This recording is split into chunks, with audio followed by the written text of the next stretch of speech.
Like it or not, starting a city in Cities Skylines 2 begins with a road layout. The road tools are powerful and precise, but also quite complex and confusing. But they don't have to be. So let's take a deep dive into the road tools of Cities Skylines 2 and how to use each feature. So when we first create roads, we notice we have a couple things going on here.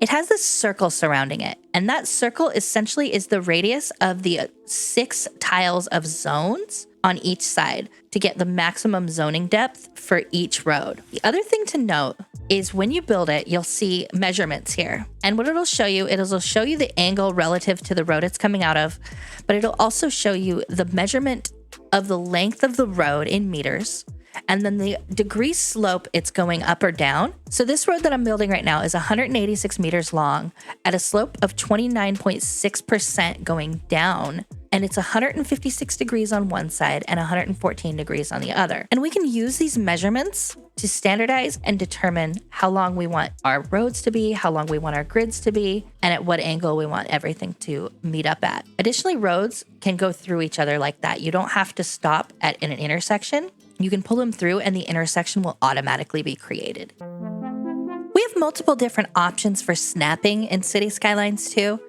and I'm gonna go over each of them. There's a total of 8 buttons here. This first one just toggles all snapping off, so nothing will snap to any other piece of the roads, and you can just draw them freely like this, and they'll connect up when necessary, but they won't create any guidelines and they won't snap to any nodes or intersections or anything like that. The first option we have here is called Snap to Existing Geometry. So this one, you can see it'll just snap nicely to anything that already exists here. So it's still going to be free of any angles or guidelines, but it won't do any other types of guidelines or snapping. The next one we have here is Snap to Zoning Cell Length, which basically just means it's going to snap to the length of each of these zoning squares. And so the length is going to go in increments of 8 meters because that's how long each square is. And it's only going to go where there's squares. So every one of these roads that I use, the length is however many squares, 1 square, 2 square, etc. But if you have this turned off, the length can kind of be any amount down to that and will go up in increments of 1 meter. The next we have is snapping to 90-degree angles, which this goes really well with existing geometry. So basically what it'll do is if we have both those two on, it's going to create a perfect 90-degree angle as the default. You can still change from that, but otherwise that's good for creating those perfectly straight lines. If you turn off existing geometry, it's still going to snap to the 90-degree angle wherever you have the road come out of. But it has to come out of an existing road in order to get that snap to. So for snap to the sides of a building, for example, we have this road maintenance depot and there's roads on 2 sides and we want to put a road exactly parallel to it. If we don't have this on, we just kind of have to eyeball it. But if we have snap to sides of building, it'll just automatically allow you to keep that in place. And that way you have perfectly surrounding the building here. Next, we have snap to guidelines. So essentially what that is each sort of end of the road or node is going to create a guideline and a set of guidelines depending on where things are. And this is going to snap to that guideline. And what that's good for is creating curves. So let's say we had a road here and a road here, and we want to connect them up with a curve that's actually kind of straight. We can use the guideline here to make that happen. And that way we can make proper curves that align correctly with the guidelines. This tool can be used for a lot of different things, but it can also get in the way at certain times if you don't turn it off. This next one is Snap to Zone Grid. Essentially that snaps to whatever zoning you have here.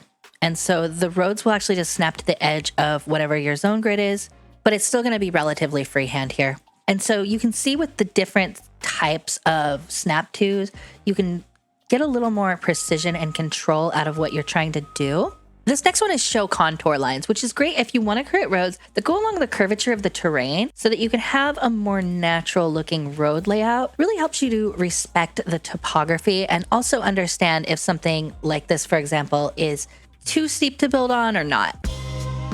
The different tool modes that we have are going to be straight, which is very simple, just straight from point A to point B.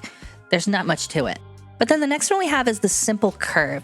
You define a start to the bend and then define the end point. It's just like this. Essentially, what it does is it creates one curve and then you can decide the angle and the length on each side. To get a perfect curve, I like to do 90 degrees and then match the length like this, for example, 88 meters on each side, and that's good for creating circular layouts. And then next we have the complex curve. And the way that works is similar but different. You have 2 points instead of 1. So what you do is you just draw out one, and then you select the middle of the next curve, and then it's going to give you 2 angles like that. And that's good for some of those more windy layouts like this. And then continuous. This one is actually what I find to be one of the most useful. It's sort of like the freeform mode in the first game, and it's great for following the contour lines, the terrain, or just drawing freehand stuff and going crazy. The next option we have here is the grid mode. And with the grid mode, how you do it is you draw out a straight line, however long you want it to be, and then pull it out like this. And we can automatically create grids of any size, really. And they're usually perfect. You don't have to worry about the zoning getting funky, and they're really great for expanding quickly. And the cool thing about this that I found is you can use this grid tool for paths, and it could be fun for pedestrian paths to make kind of cute little designs for parks and stuff. We also have the replace tool. And the replace tool is great, for example, if we want to convert some of these to one-way roads. We can easily do that by clicking on it, and then we can change this one the same way. But let's say we want to change the directionality. Click it and hold it, and it'll go the direction we want, and do it this way as well. And now we've changed them to the opposite direction. However, there's more that we can do with this with snapping. Say we wanted to upgrade this to a 6-lane one-way road. 2 different things we have here. We have existing geometry and zoning cell length. And they're exactly the same as when you're drawing roads. So snap to existing geometry is going to just snap to the roads that already exist here, and you still have some freedom to move things around. But watch this. We turn off all of the snapping, and we can move it pretty much to there, and then it'll upgrade. And if we want to move it there and really kind of fine tune it, if we turn on snap to zoning cell length, it's going to snap to just the same, just that 8-meter distance of how long each zoning cell is. But you can mess with it and change it around and really fine tune it to get it to exactly where you want it to be by turning off these snappings. And as you can see, if it's far enough away, you actually will want to turn on zoning cell length to get it exactly lined up. And you may have to actually click it a few times before it gets there. And that's how we can really fine tune the position of our roads when we're upgrading them. Next tool we have is parallel. And the parallel tool is only active in any of these.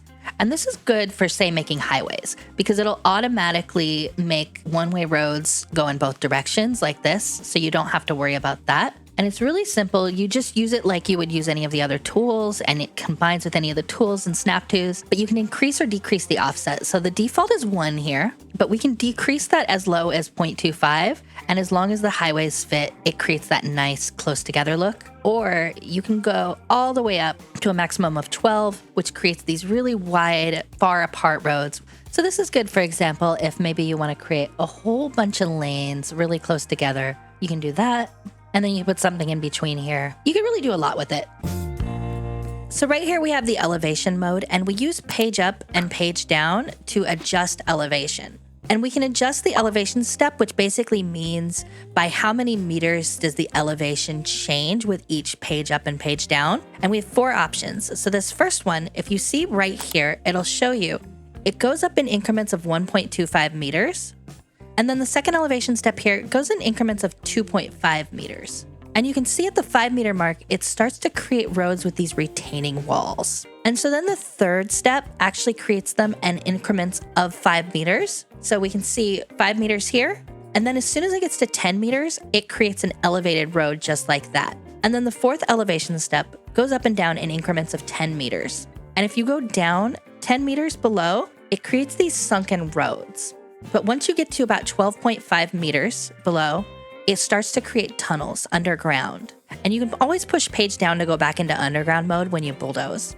And what we can do with these elevation steps is we can actually manually trigger the cut and fill mode. If we go up to 5 meters, we'll see here. And what cut and fill does is it creates retaining walls against cliff sides. This will automatically happen if the elevation difference satisfies a certain range. But there's a trick to do that is if we have 5 meters of height above the shoreline, then we can easily create these key wall style waterfront roads. And this will work with pedestrian roads and any kind of road. Now, highways behave a little differently than regular roads. They're going to be lane-based here. So, for example, if we were to add a 3rd lane to this highway, we can actually select which lane we want to come off of with the exit here. So we can say we want the exit to come off here, or we can have the exit come off on this side, and it'll automatically figure out where the lanes need to go, what the directionality is, and all of that to create the proper intersections and exits. An example, if we upgrade this to 4 lanes, it can decide we can automatically have everything merge. We can bring one lane out like this, and then one more lane out like this, and it'll automatically create those intersections with the appropriate lanes going into the appropriate direction. Next, we have intersections, and we have a whole bunch of different options to choose from with these interchanges, and each one of them is basically just for connecting the highway to the main road. And the great thing about these is if you're able to, and the highway itself matches up with the interchange, you don't have to delete or replace anything, and it'll just plop down. Sometimes you may have some weirdness with it like this that you just have to deal with. It's still a lot easier than having to delete your entire highway in order to get the interchange in. We also have roundabouts. And the great thing about roundabouts in City Skylines 2 is you can actually just plop them in like that and it'll automatically create them. And we have multiple different sizes. We have small, medium, large, and very large. So the cool thing about roundabouts is that they actually upgrade the number of lanes depending on how many lanes the roads coming into them are. So if we change this to a 4-lane road, you'll see that the roundabout actually increases to 2 lanes in the middle here. And that helps a lot with managing the roundabout. They're already set up for you. You don't have to mess with them. You can still create roundabouts manually with one-way roads, but this is much easier and great if you just want something quick. Additionally, we do have bridges here, and bridges are required to satisfy a certain length and height depending on the bridge. As you can see, I've built the Golden Gate Bridge here. This is probably the longest bridge. It basically requires a minimum length of 1.2 kilometers, but every bridge has a different minimum length. Of course, we have parking lots as well. In City Skylines 2, your citizens do have to find places to park. Now here, they're parking on the street, which is fine, but you can actually make money off of your citizens by creating parking lots. And these parking lots will provide additional parking at a cost. You can decide if you want to make parking free or not with the parking fee policy, or you can up it as high as $50. Each parking lot size has a different rating for comfort, which will actually influence who parks in them because different citizens and drivers have different motivations with where they go based on the comfort rating of a place. Now, of course, nobody's going to park in our parking lots if they can just park on the street for free. Why would they do that? That's why we have road services, advanced road tools here. If we use the wide sidewalk, for example, that's going to remove the parking on every street that we want to remove it on. And that's one way of beautifying your roads, but also restricting parking on them. But let's say we wanted to try something a little nicer. We can actually add grass, or we can even add trees. And trees will go on any road that has sidewalks. So wide sidewalks, grass. It won't go on alleyways because there's no sidewalks. So for example, if we have this road that still has street parking, we can add trees and it'll remove the street parking and automatically create a wider sidewalk. And then we can add grass in. Additionally, we can add lighting to highways. So highways don't come with lights automatically, but if we add the lights, then if we go into nighttime here, at some point those lights will turn on and the highway will have appropriate lighting. We can also add sound barriers to highways, and the sound barriers are great for separating areas, residential areas that may be close to the highway, to help buffer some of that noise that comes in. And they also just look really cool. The one thing to note with sound barriers is if they conflict with any buildings along them, you either can't build them, or if they're zone buildings, they're going to delete them. Additionally, in road services, we can create traffic lights. So for example, right here, we don't need a traffic light on a small intersection like this. If we just right click, we can get rid of it. Same with crosswalks. If we right click, we can get rid of the crosswalks. We can control turns with these signs. And let's say right here, we don't want people to turn right, but we're okay with them turning left and going straight. We can click that for no right turn. And if we right click it, it goes back to normal. Let's say we don't want them to go straight. We can use the no straight ahead to actually forbid them from going straight, and then they can only make turns left and right. Additionally, we can also change any stoplights to stop signs instead. This is probably not ideal for a busy intersection like this, but let's say we have one over here that's maybe not as busy, but still probably wants to have a stop sign. You can just click it. The only thing with stop signs is it's always, so you can't control, say, just one direction having a stop and the other one a yield.